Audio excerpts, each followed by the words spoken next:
Can you guys make a video on how to get out of a rut? Yes. But you've probably been in a rut before, but don't worry, you're not alone. See, our dear friend Jefferson Benzos went through something similar recently. See, he'd been waking up on a Thursday afternoon, covered in sweat, waking up from the stench of his own body. Hand on his shrimp. His bed, well, it's kind of damp, it's kind of moist. Ray, Jefferson thought, thinking that he brought home that 5 from the club last night and had a dirty session with her. As soon as he opens his crusty eyes, he sees that it's just a puddle of his own sweat that had probably been marinating there for over a week and is smelling like Swiss cheese. With his crusty eyes still half shut, our dear friend Jefferson Benzos reaches over to get his cracked Samsung Galaxy A3. But wait, what is that? 0 new notifications? No. Instagram must have made a mistake, right? Let me just quickly check. Instagram was right. No one texted him. Now our dear friend feels so bad about himself. But hey, he's on Insta, right? So we might as well just scroll for a bit. And just like that, 2 more hours are gone. Guys, we've all been in a rut at some point. And if you feel like Jefferson Benzos, then keep watching, because now we're going to show you how you can get out of this as quickly as possible.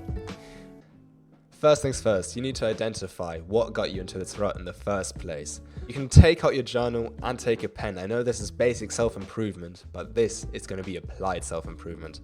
Write down exactly what got you into this rut. Is it some situation? Is it some task that you've been pushing off?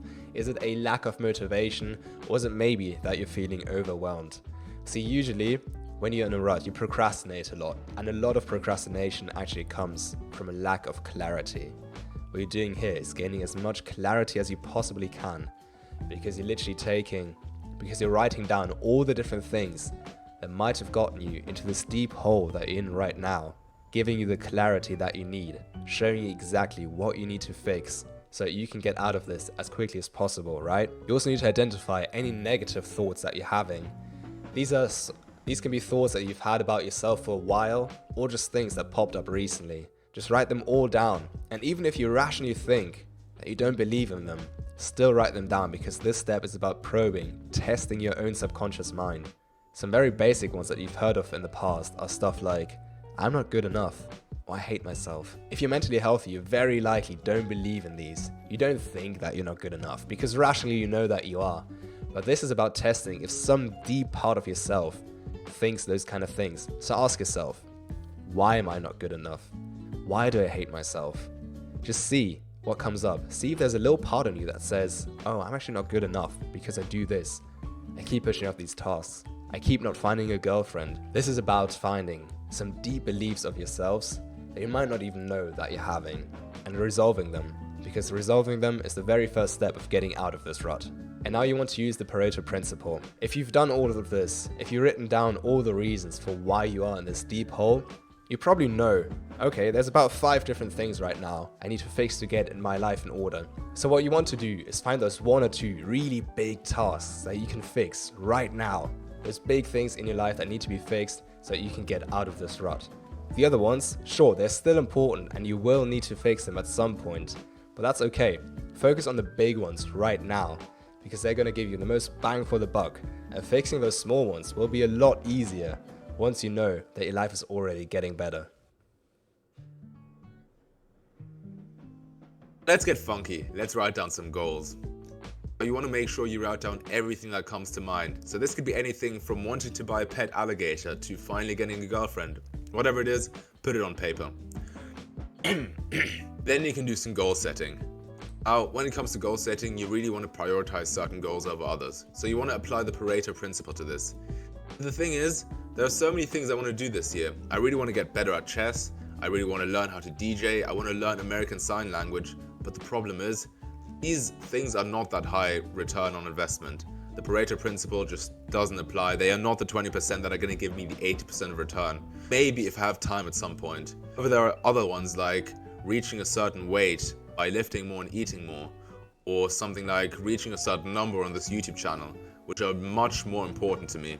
In this particular situation, your goal should be focused on something that gets you out of your rut, so those should be on the top of your priority list. Now, you want to set deadlines to make sure you actually do these things in time. If you say to yourself, I want to reach this goal by April of 2023, you're much more likely to actually reach it than to say, I want to reach this goal at some point this year. So make sure you do that. And to even add something on top of that, use a to-do list. You can use a to-do list to break down your goals into smaller tasks. Let's say you want to get a girlfriend, but well, getting a girlfriend is a big task, so let's break this down. Set the intention to text certain girls at a certain point in time, and then maybe schedule a date at some point. These are smaller micro steps that get you closer to your goals, and you should include those in your to-do list. And if you want a full guide on how to properly use a to-do list and properly max out your productivity, check out this video right there.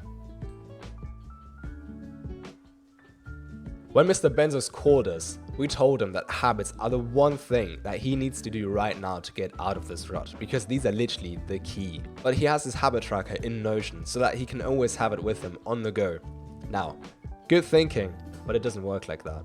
What we realized is that if you have a habit tracker in person, it actually makes it so much more real. So we want to have your habit tracker on paper and put it somewhere in your room where you can see it at all given times. That makes it so much more real. And you're going to be so much more consistent. If you can see it all the time and you see, oh, I was missing a habit on Tuesday. It just doesn't look nice, right? You want to have your habit tracker filled out for every single day. So having it on paper and somewhere where you can see it really adds this sense of urgency to your brain. What habits should you do? Obviously the basics like meditation and journaling. We know that meditation is hard and you can get demotivated quite quickly if you're just starting out. But trust me, you do not know the value of this until you've done it for 30 days in a row. Leon Hendricks is actually doing something called the Driven 30 Challenge at the moment. Sign up for this. It has 6 habits, but the 3 really important ones are meditating, journaling, and exercise. And trust me, you do not know just how valuable these assets are until you've done them consistently for 30 days. Whenever you skip one day, you just start over. Trust me, doing these habits will get you out of a rut faster than making the 5-minute stir fry that you eat every day. Really do some gratitude journaling every morning, right after waking up. Just write down 10 things that you're grateful for and do the same thing before falling asleep.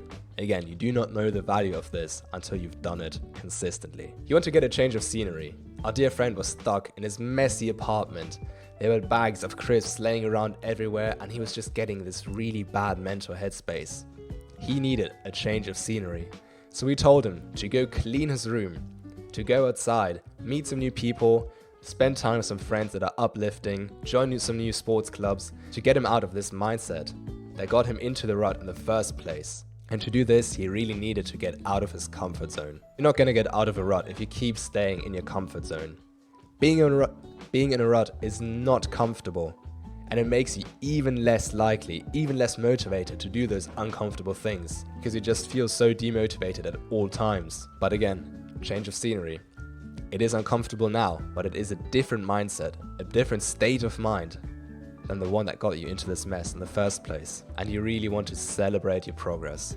When you look at your habit tracker and you see all these days filled out, and when you see the first signs of getting mentally healthier, boy, you want to celebrate this. Really show your brain we are on the right path here. This is what we wanted to do, and now we're here. You can do this in any way that tells your brain that it's time to celebrate.